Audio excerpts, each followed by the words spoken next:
नमस्कार मेरी YouTube family. आज हम लोग सुनते एक नई कहानी। वंदना रसोई का काम से फ्री होकर मम्मी जी के कमरे की तरफ जा रही थी। सोने से पहले सुबह की तैयारी करके रखना चाहती थी।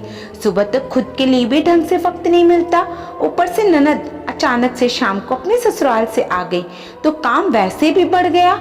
स्कूल जाने से पहले सुबह ढंग से थोड़ा बहुत काम कर लिया जाए, इसके लिए पहले से तैयारी कर लेना बेहतर है। स्कूल में वार्षिक परीक्षा चल रही थी तो छुट्टी लेना तो असंभव है। यही सोचकर मम्मी जी के कमरे की तरफ जा रही थी, पर कमरे के दरवाजे पर पहुंचकर उसके पैर ठिठक गए। अंदर उसकी सास सुशीला जी, उसका पति मधुर, देवर अंशुल और ननद विनीता बैठकर बातें कर रहे थे। बार बार वंदना का नाम आ रहा था, इसलिए वंदना ने बात सुनना ही उचित समझा। भैया, मैंने सुना है कि भाभी के मैके में उनके पापा ने प्रॉपर्टी बेची है और उसका अच्छा खासा पैसा भी आ गया है। खुद उनके मम्मी पापा कितने अच्छे फ्लैट में रहने गए हैं, साथ ही अपने बड़े भाई के बेटे को भी रख लिया है, तो भाभी को भी तो पैसे मिले ही होंगे। विनीता की बात सुनकर मधुर बोला, अरे मुझे क्या पता, ना तो पापा जी ने कुछ बताया और ना ही वंदना ने। दोनों बाप बेटी अंदर ही सब कुछ कर लेते हैं, पर यहाँ दामाद की कोई इज्जत नहीं है। मुझे तो बताना भी ठीक नहीं समझते। अरे भैया, तो पता करो ना, ऐसे थोड़ी ना काम चलेगा। आखिर कितने पैसे आए हैं पता होगा, तभी तो अपना बजट बना पाएंगे। और इस बार मुझे बाइक लेनी ही लेनी है, चाहे कुछ भी हो जाए, अंशु ने जिद करते हुए कहा। तो विनीता कहाँ पीछे रहती, वह भी अपनी फरमाइश करते हुए बोली, हाँ भैया पता कर लो, मुझे भी इस तरह सोने के कड़े तो चाहिए ही चाहिए। आप लोगों से इतना भी नहीं हुआ कि मुझे सोने के कड़े शादी में ही दे देते। जब मेरी देवरानी अपने मैके से आए हुए सोने के कड़े पहनती है तो मुझे सही में बहुत बुरा लगता है, ऐसा लगता है जैसे मुझे ही दिखा रही हो। तभी सुशीला जी भी बोली, तुम दोनों चुप करो, मुझे बात करने दो। देखो मधु, पैसे की जरूरत इन दोनों को नहीं, मुझे भी है। मैं भी सोच रही हूँ कि इस मकान के ऊपर एक मंजिल और चढ़ा दूँ, ताकि कल को अंशुल की भी शादी हो तो परेशानी ना हो। अब हम लोग तुमसे नहीं कहेंगे तो किससे कहेंगे? बहू के पास पैसा रखा है और हम लोग परेशान हो रहे हैं, ये कोई बात होती है क्या? उल्टा जब पैसा हमारे पास ही है तो हमें तो हमारा स्टैंडर्ड बढ़ाना चाहिए। तुम अपने ससुर जी से पूछोगे तो अच्छा नहीं लगेगा, पर तुम वंदना से तो बात कर ही सकते हो ना कि आखिर प्रॉपर्टी को बेचने पर कितना नफा हुआ है। आखिर वो अपने माता पिता की इकलौती बेटी है, आज नहीं तो कल सब कुछ तुम्हारा ही तो होना है। उनकी प्रॉपर्टी पर तुम्हारा भी पूरा अधिकार है। मुझे तो यकीन नहीं होता है कि वंदना ने अभी तक कुछ नहीं बताया, और वंदना के ताऊ जी के बेटे को क्यों रख रखा है। मधुर संभल जा, नहीं तो मालूम पड़े तेरा हिस्सा वो साला ले उड़े। थोड़ी देर के बाद खामोशी के बाद मधुर बोला, ठीक है माँ, मैं वंदना से बात करता हूँ। मैं भी सोच रहा था कि ये नौकरी वोकरी छोड़कर खुद का बिजनेस ही शुरू कर लें। कब तक लोगों की जी हजूरी करती रहूँगा।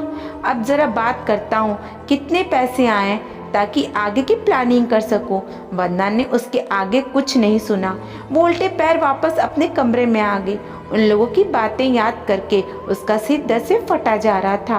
कितने लालची हैं ये लोग, जब देखो बहाना बनाकर उसके मैके से पैसा निकालने के लिए मुंह खोले बैठे रहते हैं, जैसे ये लोग कमाकर उसके मैके रखाएं, जबकि उसके मैके वालों को जब उसकी ज़रूरत होती है तो ये लोग साथ भी नहीं खड़े होते। पिछले साल विनीता की शादी में भी पापा ने अपनी एफडी तुड़वाकर इन लोगों का कर्जा दिया था, जिसे तो ये लोग डकार गए। एक बार भी नहीं पूछा कि पापा जी आपको पैसे की ज़रूरत है या नहीं, लौटाना है या नहीं। यही नहीं, अभी जब 2 महीने पहले पापा को हार्ट अटैक आया था तब तो इनमें से कोई सेवा करने नहीं गया था। उसकी माँ की तो हिम्मत टूट चुकी थी, वरना ही दौड़ भाग कर रही थी। बस उसके साथ उसके ताऊ जी का बेटा उदय ही खड़ा था।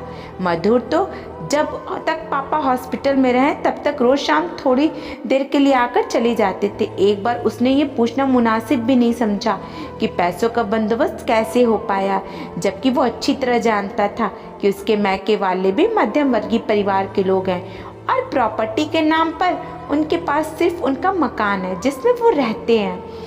उस समय तो वंदना और उदय ने उधार लेकर पापा का इलाज कराया था, लेकिन पापा के इलाज होने के बाद पैसे को चुकाने के लिए अभी कुछ दिन पहले ही उन्होंने अपना मकान बेच दिया और बचे हुए पैसों में खुद के लिए फ्लैट लेकर उसमें रहने लगे। अब उसी बचे हुए मकान के पैसे इन लोगों के नज़र में आ रहे थे।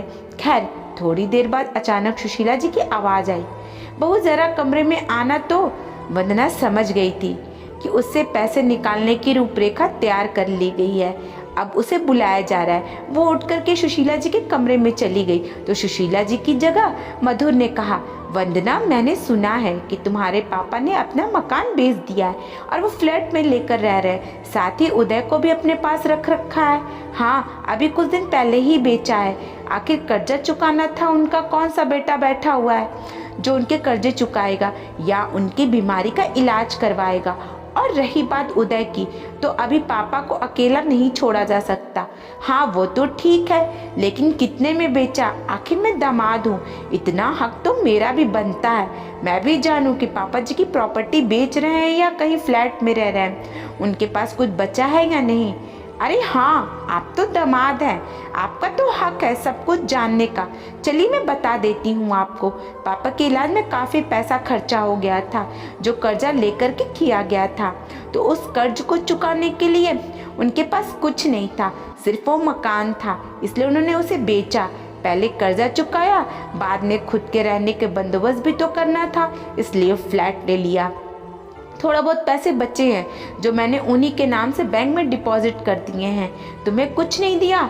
मैंने तो सुना है काफ़ी नफ़ा हुआ है, तुम तो बेटी हो ना उनकी। सुशीला जी ने बीच में ही कहा, अब क्या कर सकते हैं मम्मी जी, पैसे लेने का हक ही थोड़ी ना रखती हैं बेटियाँ। जिम्मेदारी भी कोई चीज़ होती है। अब जब जिम्मेदारी उधर निभा रहा है तो मैंने सोचा पैसे भी उसी को मिलने चाहिए, इसलिए मैंने हक छोड़ दिया और पापा को कह दिया कि जो आपकी जिम्मेदारी निभाए ये फ्लैट भी उसी के नाम कर देना। कहकर वो अपने कमरे में जाने लगी तो मधुर ने कहा, अरे तुम ऐसा कैसे कर सकती हो? तुम्हें पता भी है वो उदय तुम्हारे बड़े पापा का बेटा लालच में तुम्हारे माँ बाप की सेवा कर रहा है। लालच में ही सही, कम से कम मेरे माँ और पापा की सेवा तो हो रही है। मुझे मेरे माँ पापा से कुछ नहीं चाहिए क्योंकि मैं अपने दम पर कमाने का साहस रखती हूँ। कहकर वंदना अपने कमरे में चली गई और पीछे रह गए घर के बाकी सदस्य अपने टूटे हुए अरमानों के साथ। अगर इस कहानी ने आपके दिल को छुआ है तो सभी दोस्तों के साथ शेयर करें और हमारे चैनल को सब्सक्राइब करें। धन्यवाद।